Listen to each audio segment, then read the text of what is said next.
आपका कमजोर बच्चों का यानी फेल का डर खत्म, क्योंकि आपको 70 नंबर में से 40 से 50 नंबर इस वीडियो में ट्रिक से पा जाओगे, क्योंकि मैं वो जेन्युइन ट्रिक लेके आया हूं हर एक टॉपिक पे, हर एक क्वेश्चन पे कैसे अप्लाई करना है। बस ये वीडियो पूरा देखोगे ना। लेकिन 33% ही नहीं बच्चों, जब इस वीडियो को प्रवेश कर लिए हो तो यहां से आप 40 से 50 नंबर तक अचीव। आंखों में अरमान लिया, मंजिल को अपना मान लिया, मुश्किल क्या है आसान क्या है, जब ठान लिया तो ठान लिया। जितने भी प्यारे बच्चों का यानी कल केमिस्ट्री का पेपर है बच्चों, यानी 25 तारीख को आप केमिस्ट्री का पेपर देने जा रहे हो और आपका बिल्कुल भी तैयारी नहीं है, साफ डर रहे हो, क्योंकि भाई एक सब्जेक्ट ऐसा है ही है यानी एकदम थोड़ा सा बच्चों के लिए कठिन है। लेकिन जो बच्चे कुछ नहीं पढ़े तो ये सफल ट्रिक लगा दो। आज की वीडियो जो मैं बताने जा रहा हूं, कुछ नहीं पढ़े हो बाबू तो ये वीडियो मिस मत करना, क्योंकि आज की इस वीडियो में आपका कमजोर बच्चों का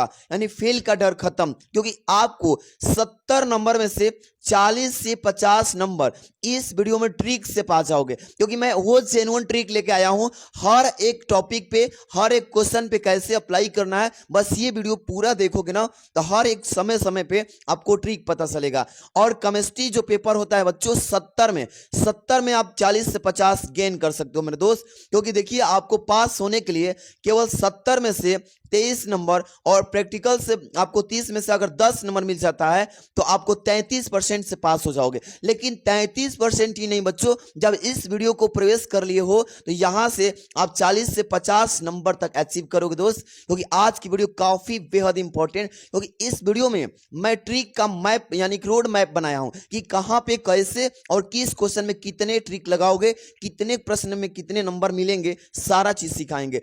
पहले तो न्यूमेरिकल सिखाऊंगा यानी अंकी कैसे लगाओगे, दूसरा थ्योरी तो आराम से आप सब जानते हो कैसे मैं सिखाऊंगा। मेन चीज इसमें ना एक दो बच्चे को पता नहीं होता क्या इसमें एग्जामिनर जो होता है पहले देखता है, इसके बाद बीच में आप क्या करोगे तो उसका नंबर मिल जाएगा।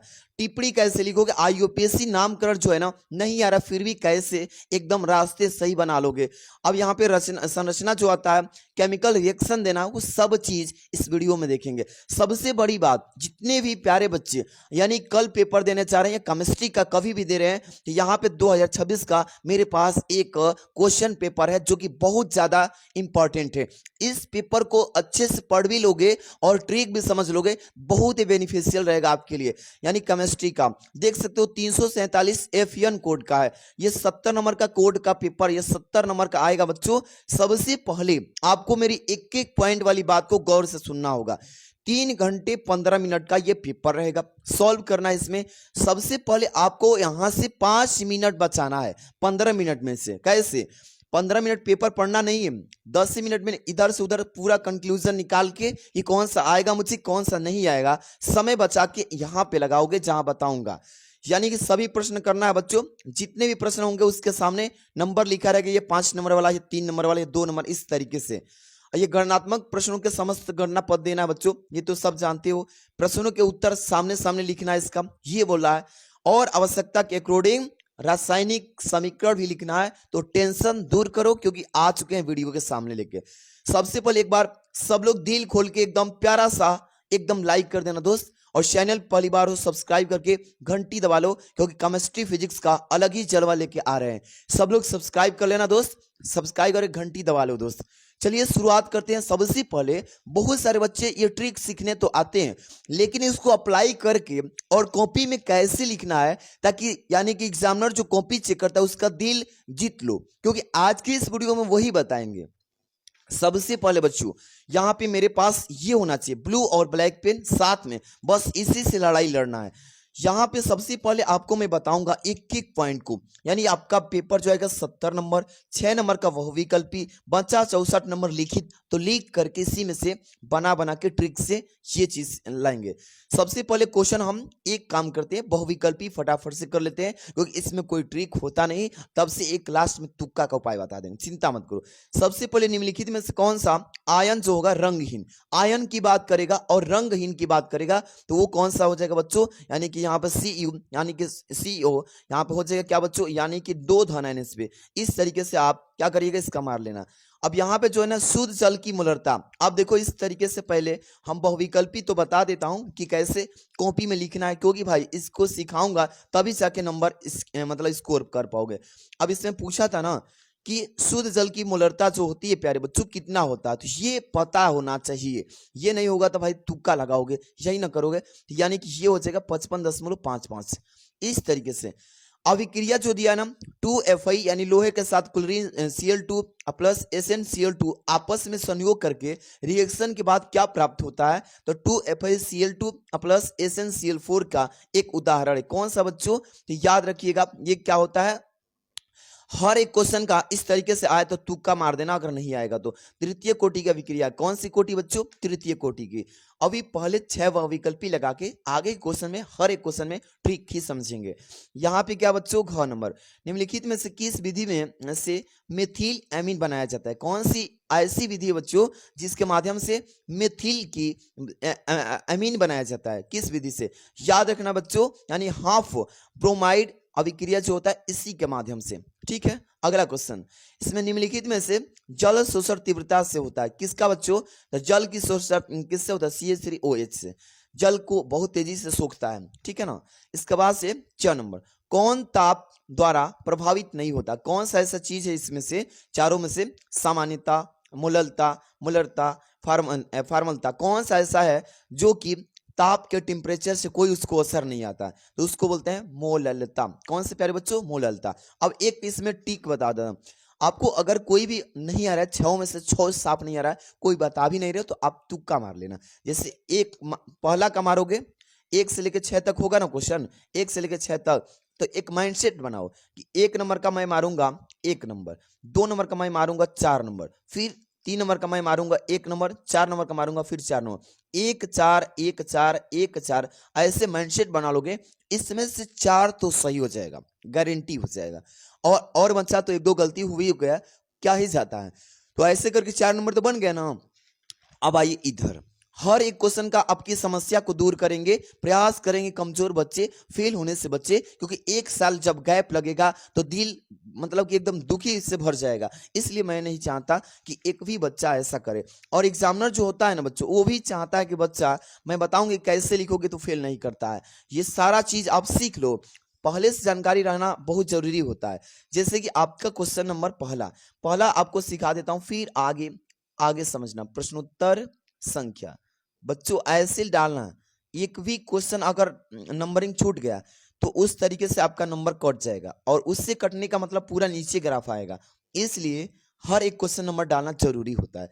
प्रश्नोत्तर संख्या इस तरीके से, अब इसमें क, फिर आएगा ख, क्या आएगा पूरा 6 तक, क ख ग घ अंग च, यानी 6 यहीं तक हो गया ना। तो चलिए यहां तक हम समझ लेते हैं, इतना तो कर लिए। बहुविकल्पी में कौन सा क्वेश्चन सही था, बस एक बताऊंगा, अब आप खुद ही समझ जाओगे। कौन नंबर कौन सही था, दूसरा, तो इस तरीके से दूसरा लिख लो, क्या लिखोगे, CO पे 2 धन है, इस तरीके से। अब इस तरीके से इसमें सही था, जल की मोललता 55.55, तो इस तरीके से लिख लोगे ना बच्चों। इतना काम सही से करना, नहीं आ रहा है तो तुक्का मार लेना, लेकिन आप छोड़ के मत आना दोस्त। अब यहां से क्वेश्चन नंबर 2, अब एक के क्वेश्चन को समझाएंगे, आराम से समझ के जाना, ठीक है ना। प्रश्नोत्तर संख्या क्या लिखोगे बच्चों, 2 लिखोगे, आराम समझो। एक एक क्वेश्चन नंबर डालना बहुत जरूरी होता है, एग्जामिनर पहले इसी पे फोकस करता है, तो फोकस करेगा तो आप लोग एकदम उस तरीके से आंसर करिए कि उनको भी सही लगे जो चेक कर रहे हैं, और आप सही से लिख के भी आओ। जैसे आप बच्चों देखो यहाँ पे एक न्यूमेरिकल आ गया, क्या आ गया बच्चों, न्यूमेरिकल आ गया, और ये दूसरा से स्टार्ट हो रहा है कि लिखा कि आपको साफ न्यूमेरिकल आता ही नहीं आ रहा है, तो ये आइडिया अपनाना, कोई भी न्यूमेरिकल करना हो तो ये आइडिया अपनाना। जैसे ग्लूकोज मोलर द्रव्यमान 180 ग्राम प्रति मोल, और कह रहा है कि 2.82 ग्राम को अगर हम 30 ग्राम जल में घोला जाता है, माने घोलने की बात की जा रही है, तो इस विलयन की मोललता गणना कीजिए। आपको ना फार्मूला मालूम है ना कुछ भी, आप इसको फिर भी प्रयास करके कैसे इसमें से 2 नंबर से 1 नंबर पा जाओगे। तो ये देखो, सबसे पहले जो मान इसमें दिया दोस्त उसको लिखना है। मेरी बात को ध्यान से सुनना कि क्या बोल रहा हूं, इसको भूल जाओगे तो वहां पे भी भूल जाओगे, इसलिए क्या क्या दिया इसमें उसको लिखिए। सबसे पहले मोलर द्रव्यमान, क्या दिया बच्चों, यानी कि मोलर द्रव्यमान। अब इसमें 180 ग्राम इतना दिया है प्रति मोल। अब इसमें 2.82 ग्राम ये क्या है बच्चों, तो ये आपका विलेय का द्रव्यमान, विलेय जो आप विलेय बनाए हैं ना उसका द्रव्यमान। तो यहाँ पे सबसे पहले जो दिया है उसको लिखो, ब्लैक पेन उठाना दोस्त, यहाँ पे लिखना दिया, दिया है, क्या लिखोगे, दिया है। क्या दिया है दोस्त, अब यहां से ब्लू पेन से पहले लिखोगे मोलर द्रव्यमान, और मोलर द्रव्यमान जो 180 ग्राम, तो इसको आप लिख सकते हो ग्लूकोज या विलेय का मोलर द्रव्यमान। यहाँ पे लिख लो, यहाँ से विलेय या विलेय लिख के, या ऐसे भी लिख सकते हो विलेय का मोलर द्रव्यमान, मोलर द्रव्यमान ऐसे लिख लेना। अब ये मैं थोड़े आपको कह रहा हूं कि याद करके जाओ, सेम इसी में से तो उतारना है इसको जो दिया है। तो 180 लिखोगे ऐसे, 180 ग्राम प्रति मोल यहाँ पे लिख सकते हो इस तरीके से, इस तरीके से जो दिया है उसको ऐसे लिखो। अब एक और चीज दिया, इससे क्या होगा, कॉपी जो है आपका फॉर्मेट भरता जाएगा और लास्ट तक ये सवाल भी भरता जाएगा, ठीक है ना। इस तरीके से एग्जामिनर पे भी प्रभाव पड़ेगा तो उसका नंबर मिलेगा। यहाँ पे 280 2.82 ग्राम क्या है बच्चों, ये आपका क्या है बच्चों, यानी विलेय का द्रव्यमान, किसका, तो लिखोगे विलेय का द्रव्यमान, विलेय, विलेय का द्रव्यमान, इस तरीके से लिख लोगे। विलेय का द्रव्यमान कितना है, तो 30 ग्राम, यहाँ पे सॉरी कितना है बच्चों, 2.82, इस तरीके से 2.82 ग्राम इतना कर लोगे। इसके बाद से प्यारे बच्चों ये 30 ग्राम क्या दिया है बच्चों, ये 30 ग्राम क्या दिया है, आप इसको यहाँ पे भी नीचे लिख सकते हो। तो लिख सकते हो यहाँ पे देखो, जल में घोला गया 30 ग्राम जल में, तो यहाँ पे लिख लो, मतलब कुछ नहीं आ रहा तो अपने से बना के लिख दो, आयतन, आयतन कितना भाई, 30 ग्राम। इस तरीके से बढ़ाओ, क्योंकि इसको आपको नहीं आ रहा है भाई, आपको कैसे भी इसको कैसे भी आगे बढ़ा के सॉल्व करने का प्रयास करना है। अब यहाँ पे क्या करोगे दोस्त, अब कुछ नहीं, बिलियन निकालना है इसका, यहाँ पे क्या निकाला, सॉरी मोललता निकालना है बिलियन का। तो यहाँ पे क्या करोगे बच्चों, यहाँ पे पहले सूत्र किसी भी फार्मूले को जो याद हो लिख सकते हो, जिससे मोल यहाँ पे निकालोगे, पहले इसका क्या निकालोगे, मोल। मोल निकालने के क्या करते हैं बच्चों, विलेय का, विलेय ऐसे लिख देना, विलेय का द्रव्यमान, द्रव्यमान, कोई भी फार्मूला लिख देना बच्चों जो आपको याद हो, क्योंकि इसको कैसे भी इस मान को पुट करके सॉल्व करके कैलकुलेशन दिखाना है इसमें। अब नीचे लिखना विलेय, विलेय का मोलर द्रव्यमान, मोलर द्रव्यमान, ऐसे कर लोगे बच्चों। इस तरीके से कोई फार्मूला लगा देना इसमें। अब यहाँ पे देखिए मोल बराबर निकालो, एम बराबर, इस तरीके से मोल, यानी विलेय का द्रव्यमान कितना बच्चों, इसमें दिया है सारा चीज 180, 180, और यहाँ पे क्या करोगे, सॉरी 180 नहीं बच्चों, यहाँ पे लिखिए, यानी 2.82 ये वाला, और बट्टा में लिख दो 180। अब यहाँ पे लिख लोगे 180, अब इसको काट दोगे यानी भाग दोगे सीधे सीधे, तो ये 2 दशमलव उड़ाएंगे तो नीचे 2 दशमलव और 0 बढ़ेगा, तो 282 हो जाएगा, और नीचे आपका 18000, फिर भाग दे दोगे, इस तरीके से करोगे तो 0.0157। अब भाग देना ना इसका, तो भाग तो दे ही सकते हो आगे बढ़ाने के लिए। ऐसे ऐसे करके आपकी कॉपी देखिए इधर तक आ गई, आगे ना। अब इस तरीके से यहाँ पे सूत्र लगा देना, विलयन का, विलयन का यहाँ पे मोललता, मोललता ये पूछा था, यानी एम बराबर क्या होता है, विलेय के मोलों की संख्या, यहाँ पे लिखेंगे विलेय के मोलों की, मोलों की क्या होती है बच्चे, संख्या होती है, क्या होती है, संख्या। अब आटा में क्या होता है बच्चों, विलायक का द्रव्यमान, विलायक का द्रव्यमान, का द्रव्यमान, इस तरीके से अगुणे होता है 1000, ये याद रखना। अब दोनों साइड मत लिखना, आप नीचे लिखना, मैं तो उधर भी चला गया। अब इस तरीके से आप क्या करोगे, विलेय के मूलों की संख्या कितनी आई थी आपका 0.0157, और बाटा में क्या आया था 30 ग्राम जल था ना यहाँ पे, इसी में से तो मैं लिखा हूँ, इसी में से तो लिखा हूँ अगुणे 1000 आयतन यानी लीटर में। अब इसको सॉल्व कर लो, काट पीट करोगे ना, कैलकुलेशन भरता जाएगा, देखो इस तरीके से भरता आ गया ना इतना। अब इसका 0.875 मीटर, इस तरीके से आप प्रयास करोगे कि जो मान दिया उसको लिखते जाओ, लिखते जाओ, जो कुछ भी आपको याद हो फार्मूला उसी पे रख के उसके मान को हल कर देना, लास्ट में इस तरीके से आंसर कर देना। समझ में आया, आप इस तरीके से करोगे। और कोई भी क्वेश्चन आपको नहीं आ रहा है तो थ्योरी वाला भी देखो, जैसे आपको यहाँ पे आ जाओ, यहाँ पे जैसे कि अगला क्वेश्चन में बता रहा हूँ, प्रासरण दाब, समझिए बच्चों प्रासरण दाब क्या है, और प्रासरण तथा विसरण में क्या बोला है कि उदाहरण समझाइए। और बच्चे डर जाते हैं कि सर कैसे करेंगे, तो प्रासरण दाब तथा प्रासरण दाब का विसरण में उदाहरण समझिए। सबसे पहला काम आपका क्या है, मेरी बात को समझना गौर से, कि प्रश्नोत्तर संख्या छूटना नहीं चाहिए। क्या नहीं छूटना चाहिए, प्रश्नोत्तर संख्या बिल्कुल छूटना नहीं चाहिए, वरना आपका नंबर पक्का कट जाएगा। इसलिए मैं ये भी समझा रहा हूँ, 3 नंबर कर रहे हो 3 नंबर डाल लेना, इस तरीके से डालोगे बच्चों 3 नंबर। अब इसमें क्या है, इसको परिभाषा लिखने का तरीका समझो। 3 का क है तो यहाँ पे 3 का क यहाँ पे लिख लेना, और तब से क्या लिखोगे, प्रासरण दाब, यहाँ पे लिखो प्रासरण, परासरण सॉरी परासरण, इस तरीके से अदाब लिखना, प्रेशर, इस तरीके से हेडिंग बना लोगे। और लिखोगे कैसे, इसको आपको याद होना चाहिए। नहीं याद है सर तो आप करोगे क्या, अब बना के ही ना लिखोगे इसको, तो लिखोगे इस तरीके से। आप पहले इसको मैं बता देता हूं, तो अब इसके बाद सही से बताऊंगा। लिखोगे वह बाह्य दाब, ऐसे लिखो, वह बाह्य दाब जो यानी विलायक, क्या लिखो बच्चों, जो विलायक के प्रवाह को अर्ध, क्या लिखोगे, अर्ध पारगम्य झिल्ली, क्या होती है बच्चों, अर्ध पारगम्य झिल्ली के माध्यम से क्या होता है, विलयन की ओर, क्या लिखोगे, विलयन की ओर जाने से क्या करता है बच्चों, जाने से रोक देता है, क्या करता है, रोक देता है। इसी को हम लोग क्या बोलते हैं, प्रासरण दाब। अब आपको मान लीजिए कि नहीं आ रहा तो लिखोगे कैसे बच्चों, हेडिंग तो वही रहेगा, प्रासरण दाब,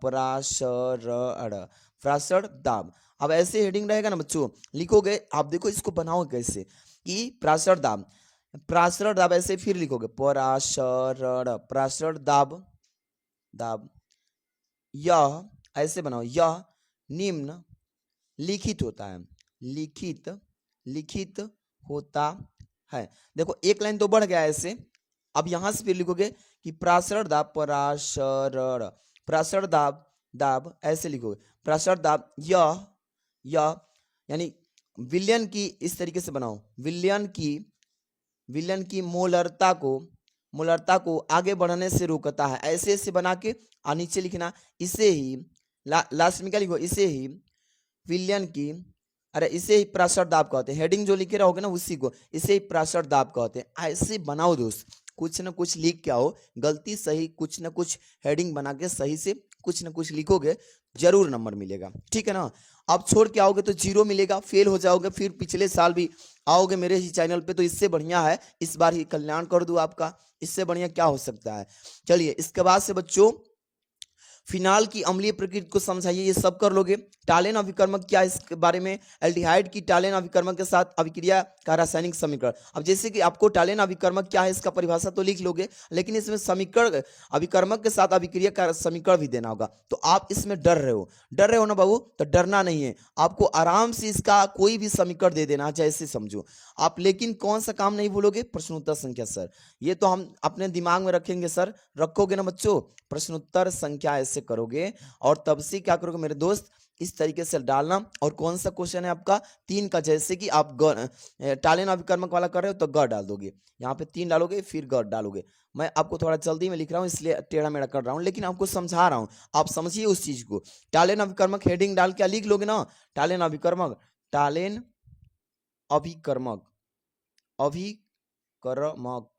ऐसे कर लोगे। अब इसमें परिभाषा लिखना होगा तो लिख लोगे कि नहीं बच्चों, कि टालेन अभिकर्मक के बारे में, कि लिखोगे अमोनिया, और कहोगे सिल्वर नाइट्रेट का विलयन होता है। कहोगे जब एल्डिहाइड को इसके साथ गर्म किया जाता है तो एल्डिहाइड ऑक्सीकृत होकर कार्बोक्सिलेट आयन बना लेता है, और सिल्वर आयन अपचयन होकर रजत दर्पण बनाता है। इस तरीके से बना के लिख दोगे। अब यहाँ पे जैसे इसका रिएक्शन भी पूछा था दोस्त, तो इसका लिखोगे कैसे, लिखने का इसमें फैलाव विधि सीखो, फैलाने का सीखो। टालेन अभिकर्मक के साथ अभिक्रिया का समीकरण, यहाँ पे लिखोगे टालेन अभिकर्मक अभिक्रिया का समीकरण। ऐसे आपको बच्चों ये याद करने के लिए थोड़े बोल रहा हूं, ये तो सब इसी में दिया है ना, पेपर में ही दिया है। देखो यहां से मैंने लिखा कि टालेन अभिकर्मक के साथ अभिक्रिया का समीकरण, यहां तक लिखा ना। अब इसका रिएक्शन देना होगा तो कोई भी दे देना बच्चों, कोई भी दे देना जो आपको याद हो, जैसे R2 यहाँ पे CHO प्लस 2Ag, इस तरीके से Ag, और फिर आप देखे होगे ना NH3, कोई भी आपको रिएक्शन याद हो तो आप इस तरीके से लिख के प्लस इसके बाद लिख देना, जैसे O3OH, अब इस तरीके से अप्रोचेज ये जो हो जाएगा आर, क्या होगा बच्चों आर, मतलब कोई भी यहाँ से आगे बढ़ा देना, कोई चिंता मत करिएगा, जो भी आपको आए आराम से वैसे ही बनाना। समझ में आ रहा है ना, बना लोगे ऐसे, कोई भी दिक्कत है नहीं ना, आप इस तरीके से कोई भी याद हो तो आप बना लीजिएगा, समीकरण कोई भी दे देना, ठीक है ना, अगर नहीं याद हो छोड़ने मत। अब इसी तरीके से 4 नंबर मोलल अवनमन स्थिरांक को परिभाषित कीजिए, तो इसको तो कर ही लोगे क्योंकि इसमें एक और न्यूमेरिकल भी दिया है, तो इसको न्यूमेरिकल वाला कर लोगे ना, कोई दिक्कत है किसी को नहीं ना। अब इस तरीके से आप जैसे मैंने न्यूमेरिकल बताया वैसे ही सारा में आप वही फार्मूला अप्लाई करना, मोलर अनुमान का परिभाषा लिख देना, इसमें जो जो मान दिया है उसको लिखो कि ये चीज इतना है, ये चीज इतना है, ये चीज इतना है, और कैलकुलेशन करने के लिए कोई भी फंडा लगा के फार्मूला पे ठोप देना, आराम से गुणा भाग करते जाना, आगे बढ़ते जाना। समझ में आ रहा है इस तरीके से। अब इसमें आपको थोड़ा सा आगे ले चलता हूं, आगे वाले भी क्वेश्चंस थोड़ा थोड़ा हिंट कर दूं, जैसे ये आपका पक्का पूछेगा पेपर में, ये आएगा भी और आपको इसको करके जाना होगा। मैं तो कहूंगा इसको एक बार पढ़ ही लोगे तो बहुत ही बेटर रहेगा, क्योंकि बच्चों ये पेपर में पक्का पूछता है मेरे दोस्त, ये वाला क्वेश्चन कि सीसा संचायक बैटरी के डिस्चार्ज होते समय होने वाली सेल अभिक्रिया को लिखिए। जैसे पहला नंबर इसमें पूछ दिया इसमें कि सीसा संचायक बैटरी के डिस्चार्ज होते समय होने वाली सेल का अभिक्रिया, और दूसरा में पूछा ईएमएफ बताइए, विद्युत वाहक बल। अब इसको करोगे कैसे, पहले नंबर सीसा संचायक बैटरी का डिस्चार्ज होते समय होने वाली सेल की अभिक्रिया, देखो यहाँ पे प्रश्नोत्तर संख्या जरूर डाल लेना। क्या डालोगे दोस्त, प्रश्नोत्तर संख्या जरूर डाल लेना, इसके बाद से ही स्टार्ट करना। लिखोगे सबसे पहले यहाँ पे इसका प्रश्नोत्तर संख्या के बाद से, यहाँ पे प्रश्नोत्तर संख्या के बाद से लिख लोगे, यानी जो भी नंबर है 5 नंबर में आप इस तरीके से पहला नंबर यहाँ पे डालना, इस तरीके से इसको बड़ा बनाओ दोस्त। जैसे लिखोगे सीसा संचायक बैटरी के डिस्चार्ज होते समय होने वाली सेल अभिक्रिया, तो यहाँ पे लिखोगे अभिक्रिया, क्या लिखोगे अभिक्रिया, लिख लोगे ऐसे, लिख लोगे नहीं दोस्त, अभिक्रिया लिखना। अब इसमें आपको पता नहीं है कि क्या डाले रिएक्शन, आप चलिए आना इधर, कहीं भी आना, एक रिएक्शन अगर दिख जाए तो आप क्या करना, उसको ही डाल देना। अगर नहीं आ रहा है दोस्त, अब देखिए इसमें कोई भी रिएक्शन दिख रहा है नहीं दिख रहा है, अब क्या करो, इसी केमिकल यहाँ भी देखो ऐसा बहुविकल्पी में भी दे देता है, क्या करना, इसी को ले जाकर ठोप देना, इसी को उतार देना। क्या करोगे, अब कुछ नहीं आ रहा है तो क्या करोगे, कुछ ना कुछ इसी में अभिक्रिया को डाल दोगे ना, इस तरीके से काम करोगे कि नहीं, क्योंकि बहुविकल्पी में या कहीं ना कहीं आप देखना इस टाइप का अगर पूछे तुरंत इसी को ले जाकर ठोप देना, यानी उतार देना, ऐसे करना। गलती तो अब मतलब पास होना ही है ना बच्चों, फेल होने से बचना है, तो ये तो काम करना पड़ेगा, तो अभिक्रिया में वैसे कर देना, ठीक है ना, कोई भी लिख देना, जैसे इसकी अभिक्रिया करना होगा तो कोई भी लिख देना, इस तरीके से पीबी लिख देना, इस तरीके से सॉलिड स्टेट में SO4, और ये जो होगा इस पे 2 ऋण आयन, और ये अप्रोचेज इस तरीके से अभिक्रिया के बाद PB SO4 इस तरीके से +2E ये ऋण आयन, इस तरीके से कोई भी लिख देना। समझ में आ रहा है ना आराम से। अब इसी तरीके से आपको अगला इसमें क्वेश्चन जो ये दिया है, आपको ये नहीं आ रहा कि ईएमएफ कैसे निकालें, ईएमएफ मतलब होता है विद्युत वाहक बल, समझ में आ रहा है ना। अब इसको निकालना है तो सबसे पहले क्या करोगे, इसको क्वेश्चन को बनाओगे, क्या करोगे, इसमें 2 नंबर है ना, तो 2 नंबर ऐसे करोगे। अब इसको उतार लो, क्या करो, इसको उतारो पूरा लंबा में, पहले सी यू यानी कि यहाँ पे देखिए सॉलिड स्टेट में दिया है कॉपर को, और यहाँ पे इसका मान इतना दिया है, एजी इतना दिया है, इस तरीके से सॉलिड स्टेट में, तो दिया है, पहले उतारो कि दिया है, क्या उतारोगे बच्चों, दिया है। आराम से समझ लोगे ना तो पेपर में नहीं कोई इससे पूछना पड़ेगा, दिक्कत नहीं होगा। यहाँ पे इतना दिया है तो इसको उतारो, क्या उतारोगे, ई नॉट यहाँ पे दिया, Cu यहाँ पे लिखा है Cu, क्वेश्चन में Cu, यहाँ पे 2 धन आयन, अब फिर यहाँ पे देखिए फिर कितना लिखा है बच्चों, Cu, क्या लिखा है, Cu कॉपर, यहाँ पे देखिए प्लस, यहाँ पे प्लस और 0.34 जो दिया है ना उसको लिखते जाओ, लंबा में कर दो। ई नॉट यहाँ भी दिया, ई नॉट यहाँ पे अब इसमें दिया है कि Ag, क्या लिखोगे, Ag प्लस इस तरीके से फिर Ag और बराबर में प्लस 0.80 वोल्ट। अब इस तरीके से उतार लोगे, थोड़ा सा यहाँ तक तो क्वेश्चन बढ़ गया, इस तरीके से बढ़ाते बढ़ाते आगे की तरफ बढ़ोगे। अब इसके मान यहाँ पे निकालना ईएमएफ, अब ईएमएफ निकालने के लिए आपको तो कुछ पता नहीं है, तो नष्ट का समीकरण लगाया जाता है इसमें, तो नष्ट का समीकरण याद होना चाहिए। क्या होता है बच्चों, इसके लिए आप यहाँ पे लिखो ई सेल बराबर ई नॉट सेल, यानी कि माइनस होता है कितने में, 0. कितना होता है बच्चों, 5 यानी इस तरीके से 0.05 यहाँ पे 91, अब बट्टे में लगा लेना n, और ये होता है log Cu पर 2 धन आयन होंगे, इस तरीके से यहाँ पे लगा देना, बट्टे में लगा देना Ag +2 इस तरीके से आराम से इसी तरीके से कुछ ना कुछ बना बना के आगे तक चले जाना है। ये पास होने का बस एक जरिया है, आपको ये सही तरीका नहीं है। जो बच्चे फेल होने से डरते हैं उसके लिए है। जो बढ़िया तैयारी किए हैं, अच्छा से अपना प्रिपरेशन किए हैं, वो बच्चा ये नहीं देखेंगे, नहीं करेंगे तो ही अच्छा रहेगा। मैं तो ये सलाह दूंगा।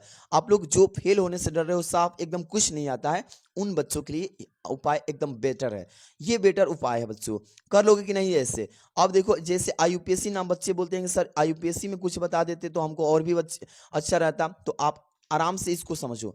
IUPAC नाम किधर गया, हाँ यहाँ पे जैसे IUPAC नाम बोल रहा है, IUPAC नाम से आपको डर लगता है, नहीं, आपको और नंबर जैसे दिया है ना, इसको उतार लीजिए। क्या उतारोगे, जैसे ये COCl2 और EN ये 2 है, CL, तो आप क्या करोगे, CO दिया है कि CL दिया है, तो यहाँ पे पहले क्या करो, इस लास्ट वाले को पकड़ो।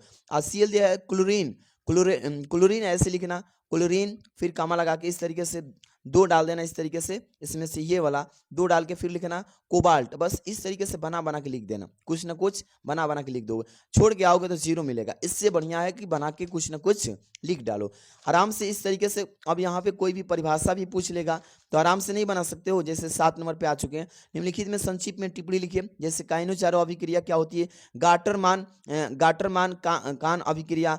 यहाँ पे देखिए कान नहीं होता, यहाँ पे देखिए गाटरमान अभिक्रिया। कोई भी इसमें से करना हो, काइनो-चारो ही करना हो तो काइनो-चारो के बारे में नहीं बता सकते हो। पहला काम लिखो काइनो-चारो हेडिंग, लिखो काइनो-चारो अभिक्रिया निम्न प्रकार की होती है। क्या लिखोगे, ये निम्न प्रकार की होती है। इस तरीके से यह अभिक्रिया उन एल्डिहाइडों द्वारा दी जाती है जिसमें अल्फा हाइड्रोजन परमाणु नहीं होता है। इस तरीके से बना के लिख दोगे, समझ में आया। तो पूरा पेपर भाई ऐसे कुछ करोगे तो ही आप पासिंग नंबर ला सकते हो, वरना अगर छोड़ के आओगे तो फेल के सिवा कुछ नंबर नहीं मिलता है। इसलिए यानी पास होने का, इसी साल पास हो जाओ, इसलिए मैं वीडियो दे दिया बच्चों को कमेंट आने की वजह से। तो वीडियो को लाइक कर देना और प्यारा सा सब्सक्राइब करके जुड़ जाओ। मिलते हैं नेक्स्ट वीडियो में। Thanks for watching.